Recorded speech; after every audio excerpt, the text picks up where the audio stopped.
Boa noite, bem-vindos a mais essa reflexão que vamos fazer hoje, dia 25 de fevereiro de 2025. Até rimou a data com o ano, né? Para quem vem a primeira vez, na nossa live do dia 2 de fevereiro, tem uma explicação detalhada sobre o objetivo desse canal e por que nós o formatamos e por que nós estamos fazendo essas lives de segundas às sextas-feiras, baseados, sendo como referência a live e o estudo bíblico do pastor Sandro Rocha, que chama Manhã com Deus, que ocorre todos os dias, né, de segunda a sexta. Nos baseamos nela, até porque eu não sou pastor, eu sou um buscador como você que está me assistindo, que está buscando o caminho para chegar à salvação da sua alma. Este é o objetivo de todos os que estão aqui, são convidados para isto. E eu acredito que, como nada é um acaso, se você está aqui, esse é o seu objetivo também. Após a reflexão que nós fazemos aqui, nós buscamos tomar uma decisão, porque nós acreditamos que não adianta a gente refletir, a gente conhecer, ter mais conhecimento, e não chegar a uma decisão e não tomar uma atitude a partir daquilo que nós vimos aqui, ok? Então, esse é o nosso objetivo, e lembramos que todos são bem-vindos, independente do que você acredita, seja você budista, shintoísta, enfim. Não nos importa religião, porque o que nos importa é buscar a salvação das nossas almas através do que Jesus nos deixou no Novo Testamento. E todos são bem-vindos para isto. Ok? Não queremos aqui discutir religião. O tema de hoje é Marcos 6, de 30 a 44, que fala da primeira multiplicação de pães e peixes que Jesus realizou. Vamos lembrar que Jesus havia enviado os discípulos para pregar o arrependimento, expulsar demônios e curar enfermos. Eles estavam voltando, né? Então, eles passaram aquele tempo fora, voltaram, estavam passando a conversar com ele de todos os acontecimentos e, claro, eles estavam muito cansados, porque fazer isso a primeira vez não é fácil para ninguém. Imagina você estar sempre ao lado de Jesus, ter o teu mestre ali, com todas as informações, com todo o apoio, e de repente você é mandado a fazer o que ele fez. Isso comprova uma coisa interessante também, porque Jesus disse assim: os que creem poderão fazer as obras que eu fiz e ainda muito mais. Então, o fato dos discípulos terem saído e terem realizado aquelas coisas que Jesus, todos aqueles milagres que Jesus fazia, né, nesse sentido de pregar o arrependimento, expulsar demônios e curar enfermos, que foi para o que eles foram mandados, mostra que se eles o fizeram, também poderemos fazê-lo, até porque Jesus disse que poderíamos. Basta nós conseguirmos chegar lá. Perfeito? O texto diz então o seguinte: e os apóstolos ajuntaram-se a Jesus e contaram-lhe tudo o que tinham feito, como o que tinham ensinado. Ele disse-lhes: vinde vós aqui à parte, a um lugar deserto, e repousai um pouco, porque havia muitos que iam e vinham e não tinham tempo para comer. Porque ele estava ali, mas o pessoal não deixava eles em paz nem um instante. Todo mundo queria ver milagres e todo mundo queria ser curado. E não tinham tempo para comer. E foram sós no barco para um local deserto. Imaginavam ser deserto, né? E a multidão viu-os partir. E muitos os conheceram e correram para lá a pé de todas as cidades, e ali chegaram primeiro do que eles e aproximavam-se deles. Ou seja, sossego zero. Lá estavam eles novamente com uma multidão para receber os milagres e ensinamentos. E Jesus, saindo, viu uma grande multidão e teve compaixão deles, porque eram como ovelhas que não têm pastor. E começou a ensinar-lhes muitas coisas. E como o dia já fosse adiantado, os seus discípulos se aproximaram dele e lhe disseram: o lugar é deserto, e o dia já está muito adiantado. Despede-os, manda eles voltarem para onde vieram, para que vão aos campos e aldeias circunvizinhas e comprem pão para si, porque não têm o que comer. Ele, porém, respondendo, lhes disse: dai-lhes vós de comer. E disseram-lhe: iremos nós e compraremos 200 dinheiros de pão para lhe darmos de comer? Era um monte de dinheiro, imagina, eram milhares de pessoas. E ele disse-lhes: quantos pães tendes? E de ver. E sabendo-os, eles disseram: 5 pães e 2 peixes. E ordenou-lhes que fizessem assentar a todos em grupo sobre a erva verde. E assentaram-se, repartidos de 100 em 100 e de 50 em 50. E tomando eles os 5 pães e os 2 peixes, e tomando ele, Jesus, tomou 5 pães e os 2 peixes, levantou os olhos para o céu e abençoou. Partiu os pães e deu-os aos seus discípulos para que os pusessem diante deles. E repartiu os 2 peixes por todos. E todos comeram e ficaram fartos. E levantaram 12 cestos cheios de pedaços de pão e de peixe. E os que comeram os pães eram quase 5.000 homens. E o pastor ainda observou assim, fala aqui 5.000 homens, mas tinha as mulheres e crianças com eles ainda, portanto, provavelmente, talvez fosse mais do que o dobro disso. Ok, então, vamos pedir ao nosso Pai, em nome de Jesus, que o Espírito Santo nos dê o discernimento e o entendimento necessários para que compreendamos a sua palavra e possamos seguir o caminho, a verdade e a vida. Amém? Imagine estar lá e participar de um momento desses.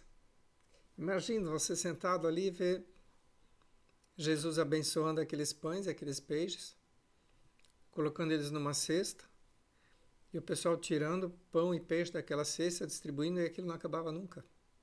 Tanto que distribuíram os peixes entre todo mundo, e ainda no final os 12 cestos estavam cheios.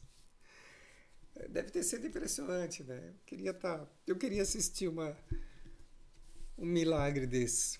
Retirava os pães e peixes dos cestos e eles permaneceriam cheios o tempo todo. Então, entre outras coisas, isso parece nos mostrar que Jesus deixa claro assim que onde ele está, sempre há abundância. Imagina alimentar uma multidão a partir de 2 peixes e 5 pães. Então, não há falta onde Jesus se encontra. Sempre há abundância onde ele está. Então, nós precisamos que ele esteja conosco. Não é verdade? Temos que buscá-lo. Temos que buscá-lo. E cabe a nós conquistar esse espaço para que possamos sermos dignos de estar junto dele. Mas a questão que devemos observar é por que Jesus fez milagres como esse. Ok, ele fez os milagres, mas por que ele faz milagres? Para que o milagre existe? Né? Claro que a compaixão para com eles, o texto deixa claro, ele ficou com compaixão deles e decidiu dar alimento a eles, porque eles precisavam, estavam morrendo de fome, já estavam muito tempo ali. Em outros textos diz que estavam dias ali. Então, eles precisavam comer. E Jesus teve compaixão deles e decidiu fazer esse milagre. Mas, para que mais valeu esse milagre? Revendo o texto, diz assim, né? E Jesus, saindo, viu uma grande multidão e teve compaixão deles porque eram como ovelhas que não têm pastor. E começou a ensinar-lhes muitas coisas. Será que nós podemos concordar que o milagre da multiplicação comprovou para eles que ele era Deus, que agora, a partir disso, eles passaram a acreditar nele de uma forma muito mais clara do que acreditaram antes, quando talvez uma pessoa comum estivesse ali buscando ensinar eles alguma coisa. De repente eles viram que aquilo era um argumento claro de que ali estava Deus. Estava uma pessoa qualquer tentando vender a eles ou convencê-los de qualquer informação, de qualquer ensinamento que possa ter saído simplesmente da cabeça dele. Com um milagre desses, não há o que discutir de que um milagre desse só acontece se Deus está presente. Então, aquilo provava a eles que ali tinha alguém extraordinário, criando as condições para que eles passassem a crer. Como poderiam não acreditar que Jesus era Deus? Como não acreditar na palavra que ele estava proferindo? Como não acreditar nos seus ensinamentos a partir desse momento? Então, os milagres, eles são feitos também para que as pessoas, para ajudá-las num momento específico como esse, elas precisavam comer, então é um milagre bem específico, tem o cego para ver, o paralítico para andar, etc. Mas o milagre não é muito mais do que isso. O milagre normalmente vem para confirmar de que aquelas palavras que aquela pessoa está falando são verdadeiras e vêm de Deus. Então, eles geram essa credibilidade indispensável para que as pessoas possam realmente crer. Então, esse é principalmente o objetivo do milagre. Porque eu confesso assim, quando eu ouvia na minha busca por coisas assim, eu via, alguém faz um milagre. Eu queria ver o milagre. A gente quer ver algo sobrenatural, a gente quer ver uma coisa... Mas ok. Aí você assiste o milagre, vai embora. Legal, vi o milagre. E? Para que adiantou aquilo para mim? Nada. A não ser que eu aprendesse alguma coisa a partir daquilo. Aí eu vi um milagre, legal. Mas aquela pessoa estava ensinando alguma coisa além de fazer o milagre. Sim. Aí sim, eu aprendi alguma coisa. E eu aprendi aquela coisa porque, a partir daquele milagre, eu vi que aquela pessoa era confiável, o que ela falava vinha realmente de algo sobrenatural. Não vinha simplesmente de uma invenção que ele tirou da sua boca. Então, é muito mais fácil para a gente falar bonito do que fazer um milagre. Falar bonito é fácil, não é fácil? A gente estuda bastante. Olha quantas palestras eu já fiz e falei bonito na minha vida. Você estuda bastante e treina e você faz uma palestra maravilhosa. Mas, para fazer um milagre, você precisa dos dons do Espírito Santo. É muito diferente. É muito diferente. Então, assim, quem consegue fazer um milagre, quem tem esses dons do Espírito Santo, aí sim tem condição de fazer uma palestra maravilhosa. E real, verdadeira. Não só para fazer alguém chorar, ou alguém sorrir, ou alguém aplaudir, enfim. Os dons sempre vão seguir aqueles que creem. Em Coríntios 1, 14 e 12 está escrito assim: assim também vós, como desejais dons espirituais, procurai sobejar neles para a edificação da igreja. Paulo falou isso porque ele estava falando para quem ensinava nas igrejas, que assim, o objetivo deles era sobejar neles, era edificar a igreja a partir deles. Não era simplesmente só ensinando coisas que talvez as pessoas nem fossem acreditar. Em Coríntios 1, 12, 7 a 11 diz assim: mas a manifestação do Espírito é dada a cada um para o que for útil. Porque a um pelo Espírito é dado a palavra da sabedoria, a outras pelo mesmo Espírito o dom de curar, a outra a operação de maravilhas, a outros a profecia, a outro o dom de discernir os espíritos, a outra a variedade de línguas e a outra a interpretação de línguas. Mas um só é o mesmo Espírito que opera todas essas coisas, repartindo particularmente a cada um como quer.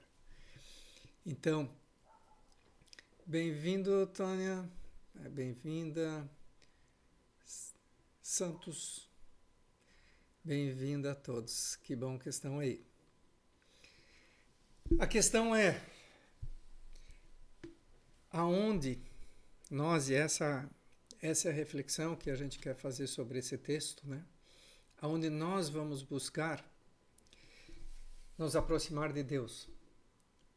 Este local onde nós estamos indo, onde nós estamos buscando, o Espírito de Deus está presente? Será que a gente vê dons ali? Porque a Igreja de Cristo está repleta de milagres. E eu confesso assim, a quantas igrejas e a quantas denominações eu fui, eu passei uns 9 anos indo a diversas igrejas, 1 ano e meio em cada igreja para conhecer mesmo. E com poucos milagres reais eu assisti.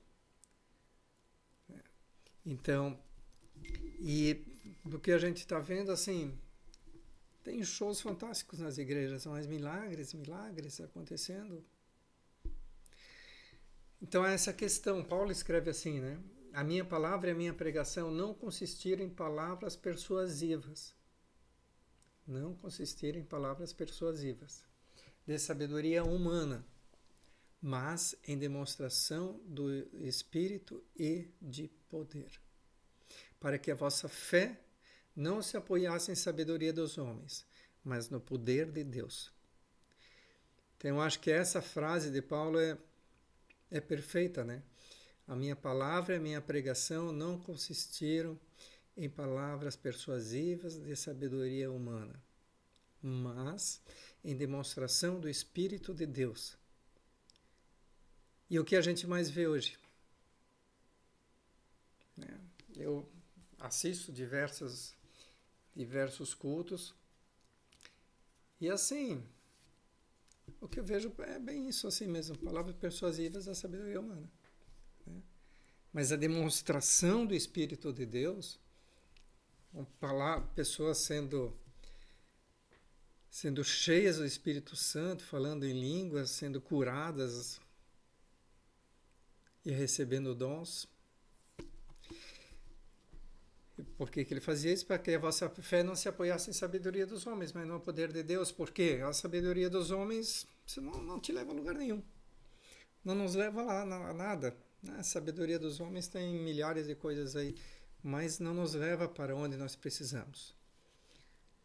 Então a questão é, será que no caminho que nós estamos buscando, o local que nós estamos buscando, ele está nos permitindo seguir para onde nós queremos de fato?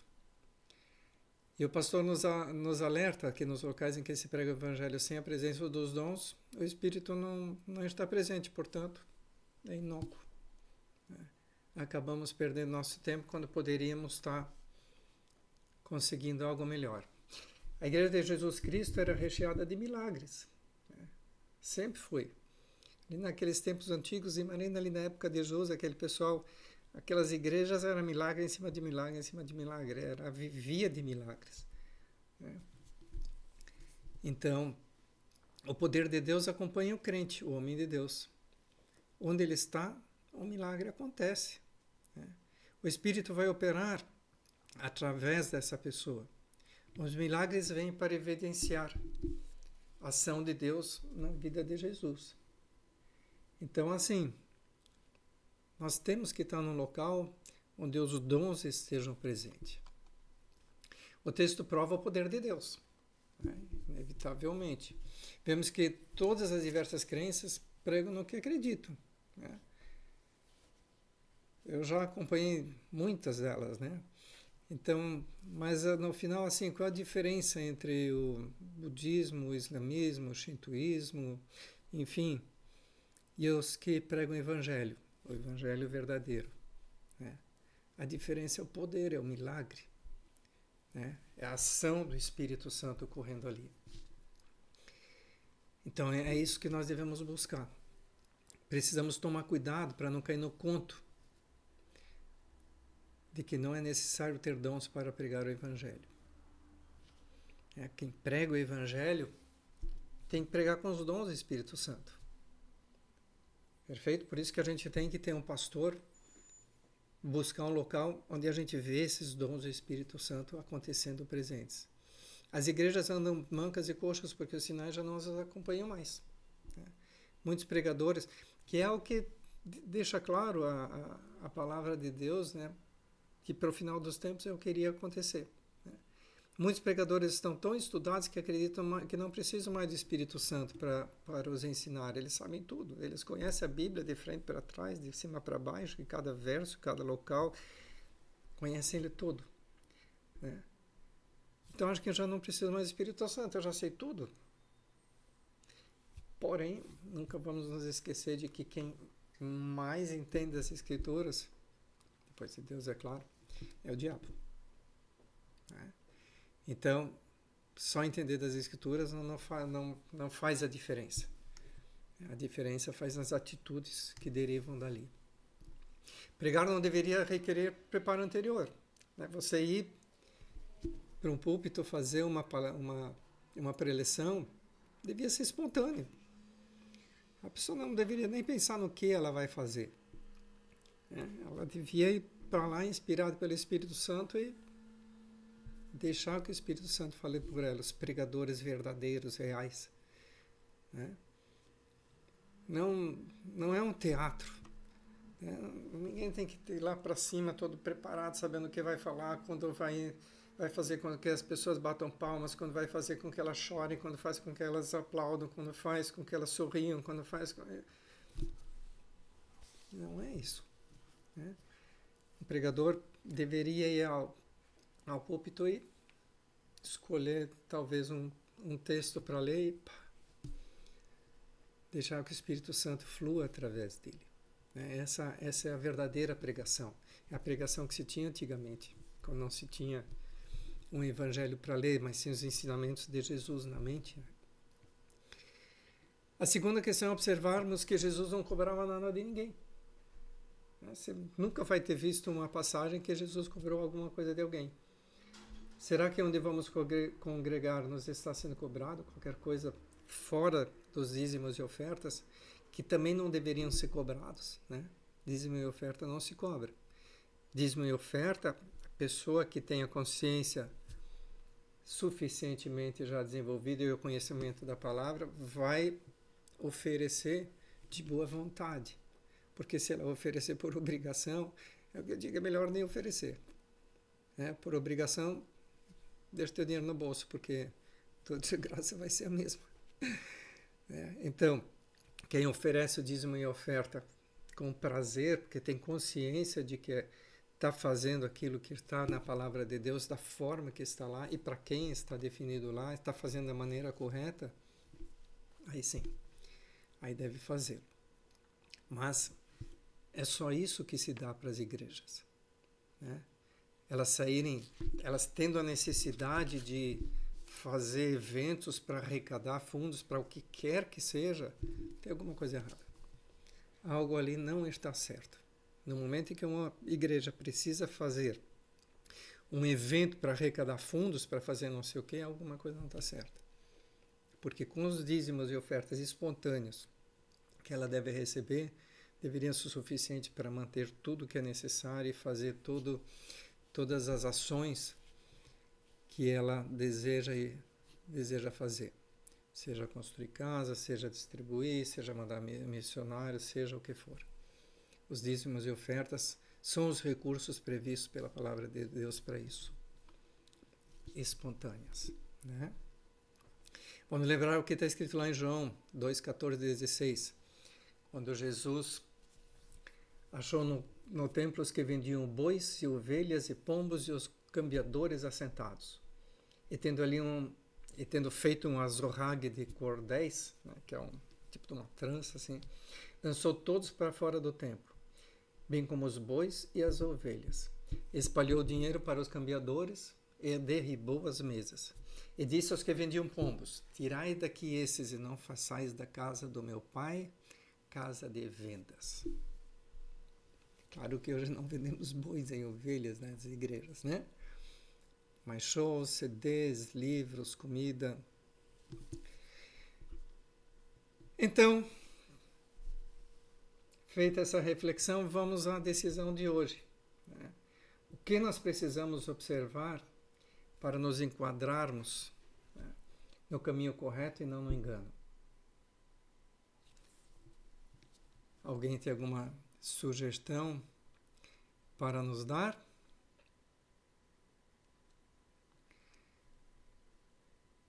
Eu lembrei de duas coisas que eu acho relevantes, que me parecem centrais nessa questão. Uma, verificar se onde buscamos a Deus ocorrem os milagres provenientes dos dons do Espírito Santo. Se vemos milagres reais acontecendo ali, bacana. Se isso não acontece, só vemos discursos maravilhosos, persuasivos, talvez não seja o lugar que a gente deva buscar a Deus. Observar se a igreja é realmente abençoada e vivendo os recursos previstos pela palavra de Deus, porque a igreja real é sempre abençoada por Deus e sempre está muito bem. É como mostrou o texto antes, né? Onde está Jesus, existe abundância, sempre. Sem que seja necessário fazer nenhum daquelas milhares de pessoas que estavam ali só fazer uma vaquinha para qualquer coisa. Pelo contrário, né? Jesus, vendo da necessidade deles, ofereceu a eles aquilo que eles precisavam. E assim é a igreja. Ela não deveria fazer essas coisas fora o que a palavra de Deus prevê para que ela o faça. Então, a partir dessas duas observações, eu acredito que a gente possa verificar se estamos junto a uma entidade que obedece à palavra de Deus e que nos leva ao caminho certo. Não uma outra que vai nos emocionar, vai ser persuasiva, vai ser bacana, mas não nos leva a ter o Espírito Santo de Deus junto conosco, que é o que nós precisamos e é o que nós buscamos.